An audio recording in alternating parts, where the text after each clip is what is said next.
things did not go well for a while. And it was hard to see. It's just nice to win one.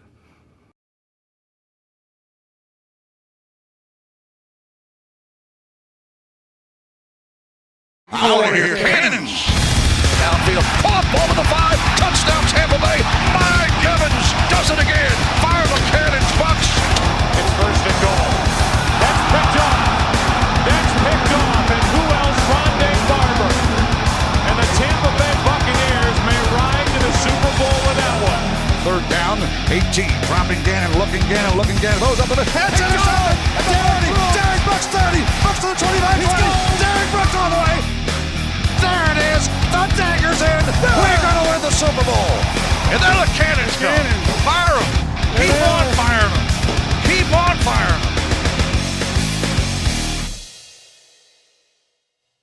20-6, your final score from Raymond James Stadium as the Tampa Bay Buccaneers just outright win a game. For the first time in over a month, the Red and Pewter Pirates are victorious, coming up big time on the defensive side of the ball today to take care of business against Will Levis, another rookie quarterback, Derrick Henry, and the Tennessee Titans. Welcome back to another episode of the Cannon Fire Podcast. I'm your host, as always, Rhett Matthew, joined alongside me, my good buddy and co-host from Mr. Bucs Nation here on YouTube, James Hill, is with us as I scramble to try and fix some of our video features here. That's the beauty of doing a live podcast. But a win is a win is a win, and even the slight technical difficulties are not enough to falter my mood on this Sunday afternoon. James, how you feeling?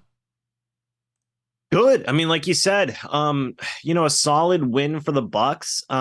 There was some missed opportunities there that could have made it an even bigger win, and I'm sure we'll talk about that here in a little bit. But overall, hey, it was a bounce back win, pretty important game, and showed this team still has some fight in them in terms of still trying to go out there, win some football games, and not just laying down.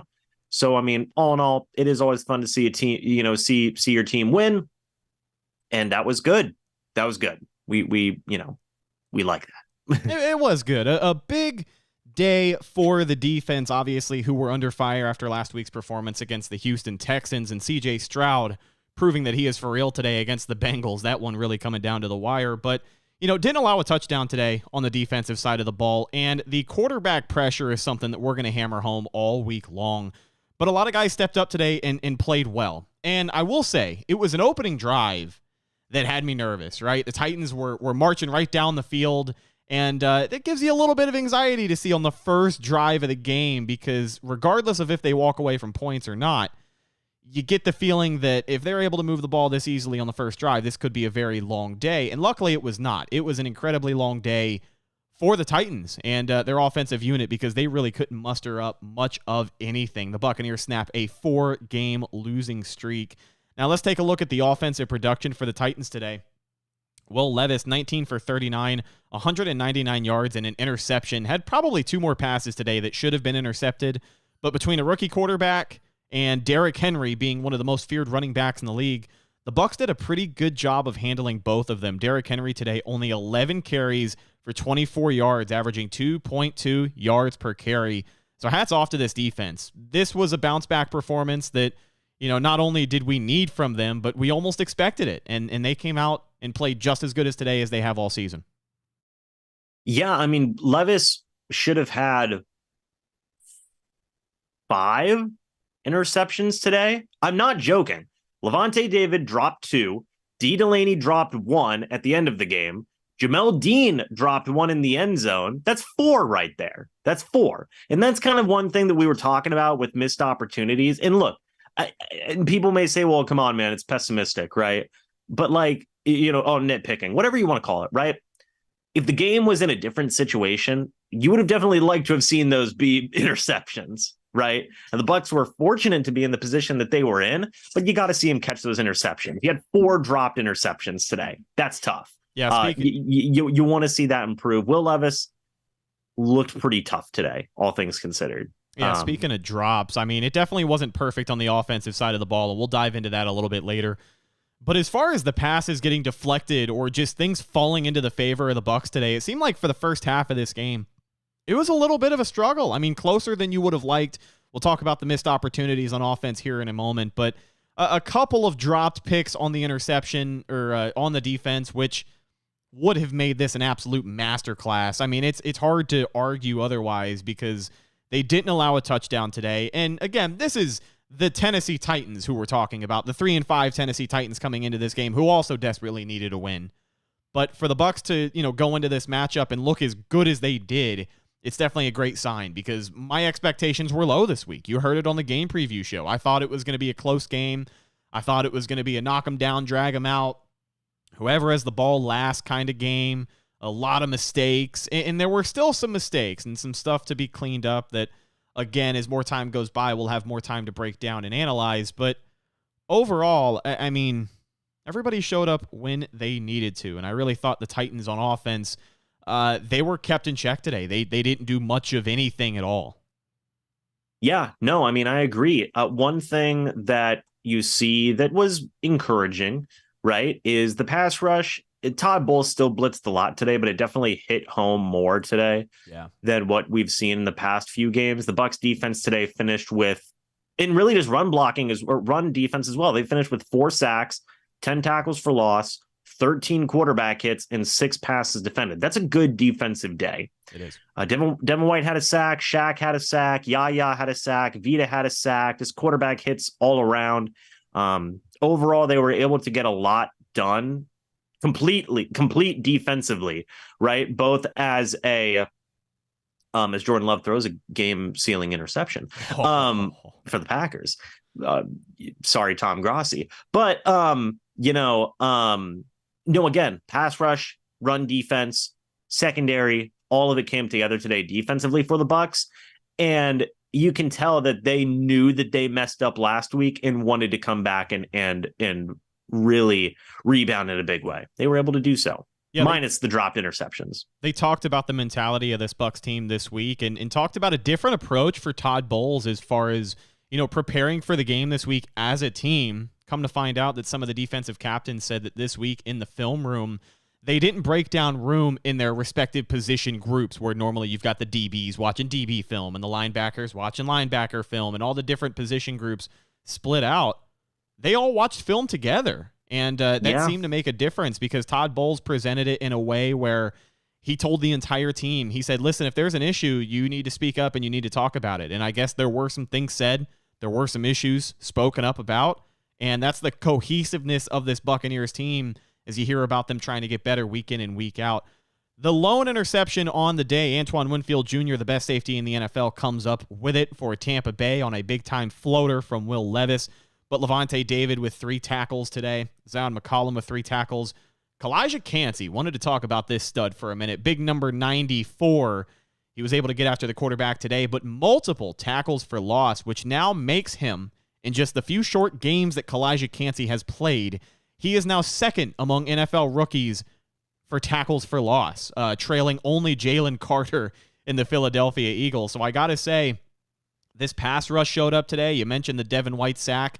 But I think a big reason we have started to see some more doors open up for this pass rush against weaker offensive lines is because of the presence of Kalijah Kancey. I am such a big fan of this kid, and he gave me more positive tape today against the Titans.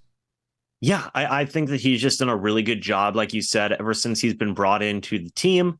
Also, James Winston potentially threw a game-sealing interception as well. Oh, no. So, by the way, now that you mentioned the Saints, just want to let everyone know, if the Saints end up losing that game, which at this point they more than likely will, after today's victory, the Bucs are only half a game back in the NFC South, trailing the Falcons. Right. Well, it also depends on what happens with the Falcons as well. They haven't played yet, but right. As of now, they're playing right now. But also, Kalijah Kancey's looked great, in my opinion. I think that he's had a really, really good rookie season so far, exactly what you wanted to see from him. And there's a lot to be excited about with Kancey, man. He's a good pass rusher, really good run defender. Just overall has had a great rookie season so far. I mean, in the limited time we've seen him. And it's a good thing. It's a good sign of things to come, hopefully. So all in all, very encouraging. Yeah, Todd Bowles really took a look in the mirror this week. I mean, he's been saying that every single week. We're going to take a look in the mirror, what kind of team we want to be. But I do have to applaud Todd Bowles for at least mixing up this defensive game plan just enough to take advantage of a busted up offensive line for the Tennessee Titans. But they look great. No ifs, ands, or buts. They won the game, and the defense was a huge part of that today for the Tampa Bay Buccaneers. So have to give them credit where credit is due. Let's talk about the other side of the football for the Tampa Bay Buccaneers. We'll start with the quarterback, Baker Mayfield, 18 for 29, 278 yards, 2 touchdowns, and an interception. He also almost lost a fumble, but it was recovered by Tristan Wirfs, even though they ended up ruling him down. So I don't even know if the fumble even counted. It did. It did. Okay, so it ends up a fumble in the box score, even though he's ruled down as soon as he gets hit, which is kind of weird. But a fumble, an early interception. Overall, an okay game for Baker today, but more than a few throws he's going to want back. And, just the same things that we have seen week in and week out as far as not being as decisive as he should be at times in the pocket. He did seemingly hit his hand or his thumb, so we'll await an injury update on that. I think the Bucs shied away from throwing the football there in the fourth quarter after he, was paying attention to that right hand. And for a quarterback, that thumb is so vital. They were talking about it on the broadcast as well. Just everything in your throwing motion, your grip on the ball, it has a lot to do with that thumb. So hopefully we get a positive update. But, for a game that I guess has its ups and downs, I mean, even the offense was productive this week, but I still feel like, there's been a few other weeks where Baker has been better. And today he was kind of like, eh. I mean, I'm actually going to disagree with that. I thought Baker had a good game today, all things considered. Again, like you said, the interception was bad. It was not a good interception. The fumble, that ball had no chance. No. The fumble was a bit iffy as well. Not a great situation, but I thought Baker did a pretty good job of getting it to the playmakers. Rachaad White obviously had a really long touchdown. That helped out a lot. But he was dishing a little bit to Evans, Godwin, White. Did he miss a couple of throws? Yeah. But that's kind of what you expect from Baker. I think based off of what we've seen from Baker, this was a good game from Baker based on what his average has been so far this year in terms of expectations. And even, we'll talk about it, but could have had 3 touchdowns today. You are correct. You are correct. We'll get to Mike Evans here in a second, but there were some miscues today that are going to be hard to hold against Baker, especially when you talk about a drop touchdown from a guy on the team who seems like the least likely person on the roster to drop a touchdown, but as we've come to find out this year, that's an entirely different conversation now. So I get what you're saying, and I think the miscues are going to be there. He's going to want some of those plays back, some of those throws back. Average. I will say average day for Baker, and I'm a big Baker fan, but it is what it is. A win is a win, and I thought for the most part he did play well. Don't get me wrong. Now let's talk about the receiving room. Your leading receiver on the day, Mike Evans, 6 receptions, 143 yards, 1 touchdown. Just another day at the office for Mike Evans, but man, very easily could have been 8 receptions for 170 yards and maybe 2 touchdowns. Mike seemingly got in his head today, and he was able to overcome the dropsies. Had a big-time drop in the end zone that really could have bit the Bucs in the ass if the Titans were a better team. But, he showed up and showed out the way that he does, and it was good to see him bounce back from a couple of big-time drops there in the middle of that game. But pretty solid day for Mike Evans. Oh, yeah. I mean, obviously you take the drop away and it's a great day, right? I mean, 6 catches, 143 yards and a touchdown. That's like vintage Mike Evans day right there, right? This offense runs best when they can target Mike Evans. And I got to say, credit to Dave Canales today, throwing the football a little bit more, but specifically throwing the football at Mike Evans and Chris Godwin. 10 receptions between the two of those guys today. Yeah, and that's something that I think a lot of fans, I know we had talked about it, is like they were clamoring for. You got to target your best guys, right? Ideally, right? Like you take a look at the top 3 receiving guys, Evans, Godwin, Rachaad White. That's how it should be every game, right? And then, you sprinkle some guys in there every now and then, which they did today. But yeah, no, like Evans had a pretty good game today. The drop made me want to cry. Oh my God, that was such a bad drop. And it happened in slow motion, too. It seems like whenever Mike Evans goes into a game and he struggles with drops, they come in bunches. So he had the drop earlier on that slant route, could have been a first down, maybe another gain of 15 yards, and it wasn't. And then obviously the big-time drop in the end zone, giving us flashbacks to the one he had against the Eagles all the way back in, week 3. But again, he does come up big with the big-time reception downfield and the angry runs yards after catch to find himself into the end zone. So, Big Mike, it is what it is. This isn't the first season he has struggled with drops, but let me ask you this.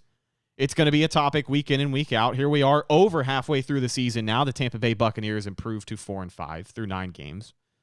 Mm-hmm. Is Mike Evans a $25+ million a year receiver? Is he a $25 million a year plus receiver for the Bucs is the better question, because I still think he's a great receiver. I do think he deserves to be paid, and I think there are some teams out there who are going to be looking to pay him more than what the Bucs have available. But after today, and after what we've seen so far this season, with the money he's been asking for, do you think the Bucs are willing to pay that price tag? I don't see why they wouldn't be willing. And that I don't even mean that from bias. That's just me assuming what the franchise's mindset is. I don't have to tell you guys and how big a deal. I don't have to tell you guys how big a deal Mike Evans is to this franchise, to Jason Light. It's Jason Light's first ever draft pick. I would think the answer would be an easy yes, of course, give Mike Evans whatever he wants type of mindset, right? Because that's literally the holy grail for Jason Light besides Tom Brady, right? So and Jameis Winston just threw another game-sealing interception. He had a chance to throw 2 of them. He's so nice. He had to throw 2 of them. I literally, before we hopped on, Rhett, I said, I wonder what kind of Jameis Winston experience the Saints are going to get today, a new one or the same one. They got the same one. Anyway, I don't see why they wouldn't want to bring him back, Rhett. And maybe that's biased speaking. I don't think it is. I just think it's thinking about it realistically. And realistically speaking, Jason Light loves Mike Evans. Of course he does. It's his best draft pick he's ever had. He's going to want to keep that guy as a career Buccaneer because it makes Jason Light look really freaking good. And spoiler alert, guys, he had a drop touchdown today. He's really good. So, I think they're going to try and give Evans whatever he wants. I think that's fine. And I think that is reasonable. He's had 737 receiving yards on the year, by the way. So that is true. Mike Evans on pace for a 10th straight 1,000+ yard season. Even with the miscues so far this season, he is on pace to be just as good as he has every year. So it'll be interesting. But we do have our first call of the show. Hello, who's this? Hello? Hey, sorry guys, how you doing? It's Corey from Nashville. My fault. No, it's all right. What's up, Corey? Somebody said something to me. Now this is why we've been so upset as a fan base in the last month of the season. Really, we were better. This is my opinion. I'm gonna say what I'm gonna say. I'm a Buccaneers fan. It's a Buccaneers podcast. We were better than the Falcons. Last week, we were better than the Texans. We let that game go off the rope in the third quarter. Other than that, we were outplaying the Texans, and we were 46 seconds away from beating what the NFL is now seeing a really good team. Let's be honest, Cincinnati was probably the hottest team in the league with the wins that they've had over the last 3 weeks or so. But this is why we were so frustrated, because this is the formula, and we all knew the formula for Tampa Bay to succeed. And it's weird because we're not the coaches, and we're not on the coaching staff, and we're not on the sidelines on game day. But we knew, play aggressive defense, low turnover on offense, and we should win. A lot of people said 9-8 should win the division, somewhere around that. And we gave away 2 wins, in my opinion, to the Falcons and the Texans. This is why we were frustrated, because this team that came out and played today is what we should have been from jump. I don't know why Devin White, we just started blitzing him today, 9 games in. Can somebody explain it to me? Be clear. I can't. Just give him a job. Hey, look, go blitz. Dude almost had 3 sacks today, but how many passes did he rush? And outside of us dropping, I thought Todd Bowles did a great job today. And he's not on the field, so this part has to come down to the players. We dropped 4 interceptions today. That part comes down to the players. So that right there, I'm fine with, because they were in place to make plays. And offensively, Canales, outside of that Saints game, probably called his best game. You know what his game plan was? Get the ball to Mike Evans, get the ball to Chris Godwin, and who is actually turning into our slot receiver, Rashad White. He's our slot receiver. He's our third receiver, and it is what it is. But that's simple. We have playmakers. Baker has not looked this good in his career ever. Let's be honest. Maybe his rookie year, maybe that year they went to the playoffs. But let's be honest, Baker has been kind of steady this season. It's hard to blame any of the losses on him. Maybe Detroit, I think, and the Falcons with that late pick. Maybe. I'm just going off the top of my head here. But this is why we were frustrated, because we knew the formula as fans, and we don't get paid to know the formula. But we knew the formula. Offense, Mike Evans puts it out when it's out right. Defense, be aggressive. We're not a zone defense. Be aggressive. Okay, that's my thought. Go Bucs. Go Bucs. I thought, Corey, always great hearing from you, man. I thought Todd Bowles did a much better job today of just closing this game out, playing aggressive football. I mean, Will Levis had multiple chances to drive down the field and try and put this game away in the same position that CJ Stroud was just a little while ago, and he wasn't able to do it. Dropped multiple interceptions, as you had brought up, Corey. And there were so many points in this game where it's like, sorry, I had to make an adjustment there. There were so many different points in this game where you're like, man, if they come down with that interception, this game is over 5 minutes earlier. If they come up with that big time sack, they could have finished this game faster. I mean, hell, the missed opportunities that we were just about to talk about on the offensive side of the ball at the end of the first half there, I was incredibly frustrated because the Bucs had a chance to come away with points and they only get 3. You should have got a touchdown. You should have gone up 2 possessions. It is what it is. You still won the game.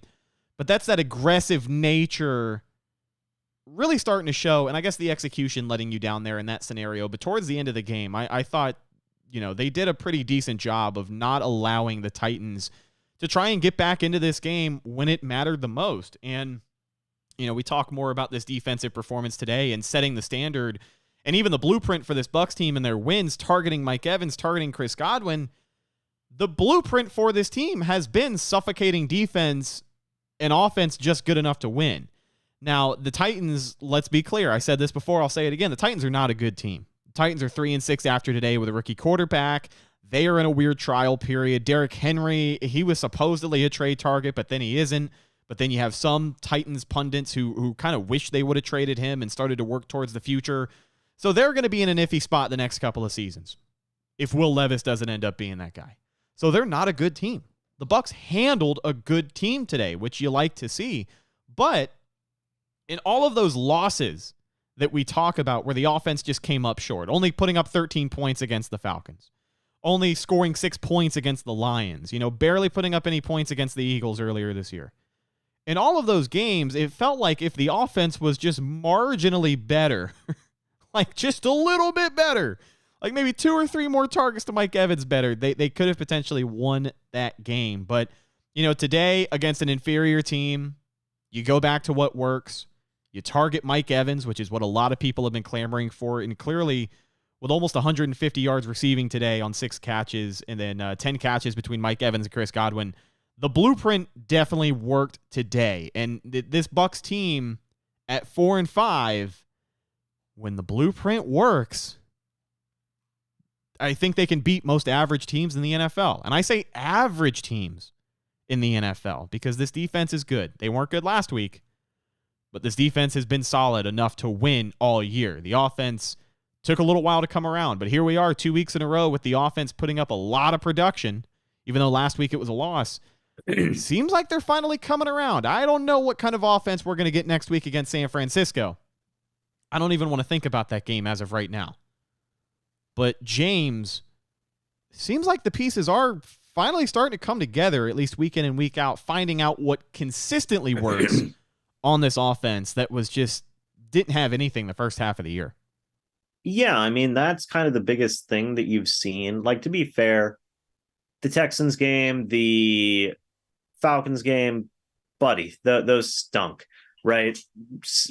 Crappy losses. But like with the Texans game and now with this game, you're seeing growth in the offense, right? Now you're starting to see guys get more comfortable. You're starting to see stuff click a little bit more, which is good. That's all stuff that you want to see. That's encouraging stuff, right? So I agree. I mean, like, that's going to be interesting to kind of keep track of throughout the second half of the season is, okay, well, can they continue this streak of building up on, just what they're doing on offense, right? That's going to be an interesting situation. That's going to be an interesting thing to watch moving forward. And like you said, Rhett, it seems like those pieces are falling into place. I think one thing that you said that resonates is they're figuring out what works and what doesn't, right? And Baker had talked about that not too long ago. And Dave Canales has talked about it recently, and it seems like that's actually what's happening. So all in all, not a bad thing to see that growth, right? And hopefully it's a good sign of more things to come. Let's talk about this running back room for the Tampa Bay Buccaneers as we continue the conversation on the offense. Rachaad White today, he was big in the passing game for another week in a row. 2 receptions, 47 yards, one of those being a 43-yard house call on the screen pass from Baker Mayfield. But in the run game, 20 carries for 51 yards, which is kind of crazy because it did not feel like between Rachaad White, Chase Edmonds, and then the one carry that Devin Tompkins had, it didn't feel like they carried the ball 25 times today. It did feel like they were a little more comfortable throwing the football, hence, 29 pass attempts from Baker Mayfield. But, 29 still not a lot, though. It's still kind of low, yeah. When you think about how they have beat some of these teams so far this season, I'm kind of surprised to see, I guess the rushing attack did just enough today as far as the time of possession, critical first downs, and all of that. Because 2.5 yards per carry on 20 carries is nothing to write home about, but it is what it is, and it got the job done. On top of a lineup change in that running back room as well, it seems like Keyshawn Vaughn was inactive today, Chase Edmonds was activated, and Sean Tucker, for the first time since week 3, was active today, but did not get any carries. So curious to see what his usage is going to be moving forward, but for another week in a row, Chase Edmonds, pretty much your bona fide running back 2, behind Rachaad White, who was okay today. I mean, in the past game, he came up huge, and that's not an understatement as the Bucs continue to try and figure out how to use Rachaad White. But I think for the people hoping he can turn into a 3-down back, I don't know if it'll happen as far as, what these running stats are going to show me. 20 carries, 51 yards today for White. What did you think of the running back room? Yeah, first thing was I didn't know that Keyshawn Vaughn was inactive today until I saw him on the sideline. Drippy fit, right? I'll give him that. Yeah, he was dripped down. He was dripped down, but he was inactive. And I was like, oh, that's interesting. And then they still didn't play Sean Tucker on offense. So I thought, okay, well, is this just a special teams thing? Maybe, I don't know. Did they just want the option of having Sean Tucker there? I don't know. But it was all Rachaad White and Edmonds along the way. Man, it's still, they're trying this run game. It's still not really working. But at least they're trying. And now I wonder if they feel a little bit more confident in trying it again. I remember you had talked about it. Aaron Stinney being in at left guard and basically being that guy now, even with Matt Filer still dealing with an injury. It seems like Stinney's probably going to be their starting left guard moving forward. I wonder if that plays a factor into it. Like you said, 20 carries, Baker had a couple of really nice scrambles, by the way, which was good. Yeah. They even had an end around at Devin Tompkins, which I thought was kind of fun. But the running game still isn't. When did Kyle Trask get a carry? I was about to ask. I saw that he had one attempt for -1 yard. So he must have come in and taken a knee at the end of the game. There's no way. I'll check. But we must have got, what is this, our second look at regular season Kyle Trask in a Tampa Bay Buccaneers uniform? If he did. He nailed it down at the end of the game. What? That must be, is that like a miscue? I don't know. Anyway, no way. Anyway, point being, though, is the running backs looked, Rachaad White obviously looked fantastic as a receiver, much better than as a runner. And the running game is still pretty clunky and not very effective. But, it is what it is at this point, right? It is what it is. It is what it is. But you got to feel good about a win regardless, and a big-time win today for the Tampa Bay Buccaneers. 20-6, your final score. If we got to give out game balls today, I know it's going to be tough, but you look at what the Bucs were able to do on offense and really what they were able to hold the Titans to on defense. So the team stats break down like this. Total yards on the day, the Tampa Bay Buccaneers outgained Tennessee 340 to 209. 263 passing yards for the Bucs to 167 for Tennessee. 77 rushing yards for Tampa Bay, only 42 as a team for the Titans. The Bucs averaged 5.6 yards per play, got 19 first downs. They were 7 for 15 on third down efficiency today, which is not great, but they did do better than the Titans, who were marginally worse at 6 out of 15 on third down efficiency. Ran 61 total plays and had the ball for 31 minutes and 40 seconds to Tennessee's 28 minutes and 20 seconds. So they won the time of possession battle. They didn't have the ball for as long as you would like to think they did.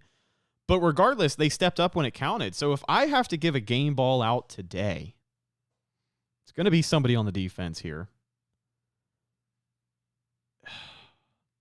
Is it a cop-out to give it to Antoine Winfield Jr.? Not only did he lead the team in tackles today, but he did come up with the one interception the Bucs were able to force today from rookie quarterback Will Levis. And to me, I mean, he might be the team MVP up until this point of the season. He has been, and I'm glad Evan isn't here to try and dispute this for another week in a row, he has been the best safety in the NFL in 2023. There has not been anyone better. Minkah Fitzpatrick has not been any better. Jesse Bates for Atlanta has not been any better. I don't want to hear it.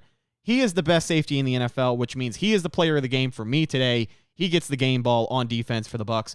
Big time win for the defense, and of course Antoine Winfield Jr. Every single week, that paycheck seemingly getting bigger and bigger for Antoine Winfield Jr. But who is your player of the game, James? Just on defense or just for the entire team? The entire team. It doesn't matter. That's a good question. We already made a pick.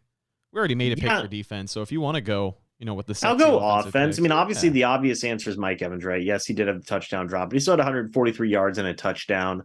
I thought he played a really, really good game today, all things considered. So I'll go with the easy answer and say Mike Evans. Just had a really solid game today, all things considered. Hopefully it's a sign of more things to come today with this offense, right? Mike Evans getting double-digit targets in a game. It's the right thing to do. So I'm going to give it to Mike Evans. Also, Rhett, the Saints officially lost earlier. Go. So now, and the Cardinals have the lead right now. So a couple of good things for the NFC South. The Cardinals have the lead right now over Atlanta. That could be a long game. But, Mike Evans, I think his performance today, it cannot be understated. One, in the box score, it's going to look like a great Mike Evans day. And it was. The drop touchdown, it's going to suck. A lot of people are going to hold that against him. But I think it's important because he came back in and he kept playing. He kept going. He was angry on that reception for the touchdown he had later in the game where he's fighting off seemingly the entire Titans defense to get into the end zone. He came up big, and he's a leader on this team. And I think he's a leader and a captain on this Buccaneers football team for that reason. He didn't just check out. And, as big of a fan as I am of Mike Evans, he's done that before.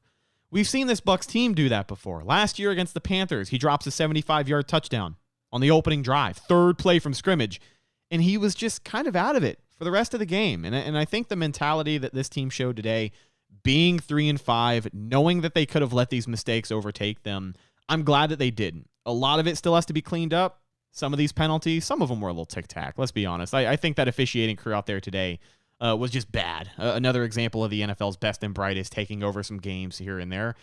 But I think the way Mike Evans just bounced back and showed why he is deserving of being the number one target in this offense, I never had a doubt. So you love to see it. Game balls today for Mike Evans and Antoine Winfield Jr. It is your last call to give us a call as the phone lines are open before we wrap up the show. 305-224-1968. Meeting ID for today's show is on your screen, 838-8049-3202.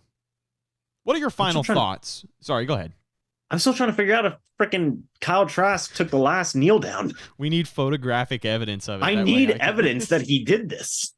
What are your closing thoughts on this Buccaneers football team? They improved to 4-5. They take down an inferior opponent in the Tennessee Titans, and they do have a very tough opponent coming up in the San Francisco 49ers. We'll cross that bridge when we come to it, but as of right now, for the Bucs, today being a clean slate for them, their first win in over a month, seems like a good start to try and still make a run on this division here in the second half of the season. Yeah, no, I mean it's definitely gives some hope, right, to the Buccaneers' chances of winning the division, obviously right. So that's good, all things considered. Apparently, just real quick, Todd Bowles says Baker Mayfield hit his thumb on a helmet late in the game. Isn't sure of the severity, but he pushed through and finished the game. Okay. Doesn't talk about why Kyle. Anyway, point being, is, look, it's a good win. It's a complete win. Hopefully this is a sign of things to come. If you do want to see the Buccaneers win football games and you're not in the tank for whatever quarterback, insert quarterback here argument, overall is a good win, and hopefully it's a sign of things to come. Yeah, the Bucs are not. I mean, I want to make this clear. I thought it would be clear, but apparently some people still talk about it. The Bucs are not tanking for anybody. I think I said this with JC Allen on Monday. I think Todd Bowles' job is safe this year. I do, because I think the Bucs are going to finish. My season prediction for them was 8-9, I believe, or maybe it was 7-10. It was right around there, and I think that's right around where they're going to finish. They're still on pace for that. You'd like to see them have a better second half of the season, but the NFC South being what it is, this could go till the bitter end. They are still in it until they're officially not.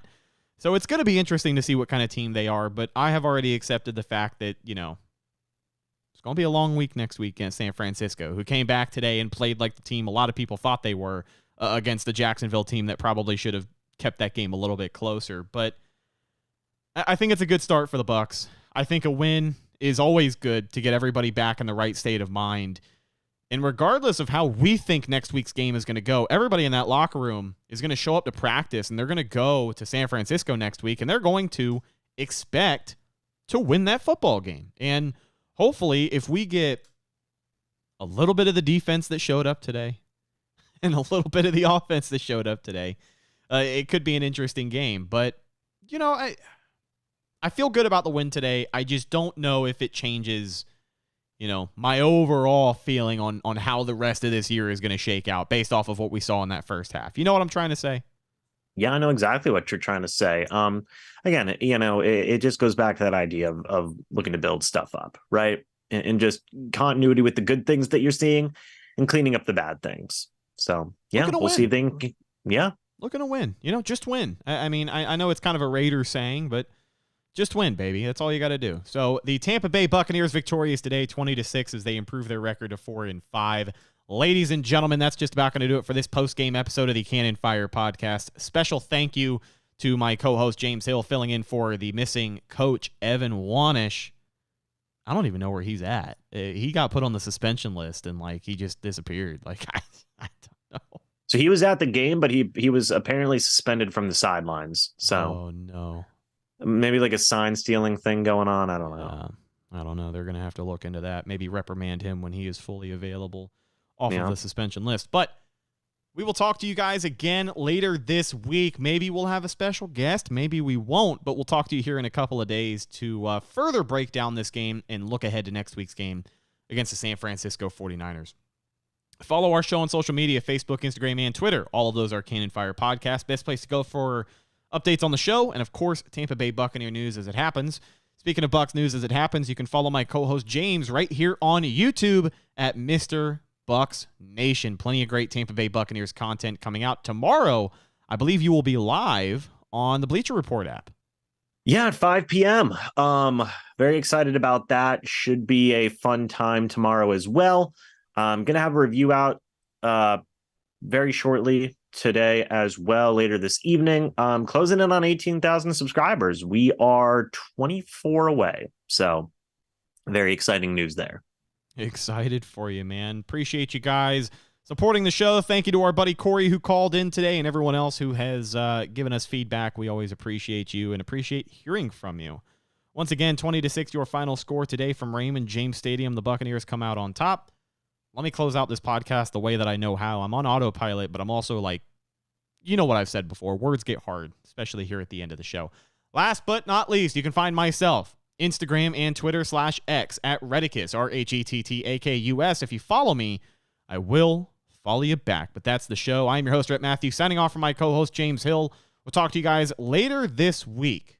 Good win today for the Bucs, and we hope you enjoy the rest of your NFL Sunday.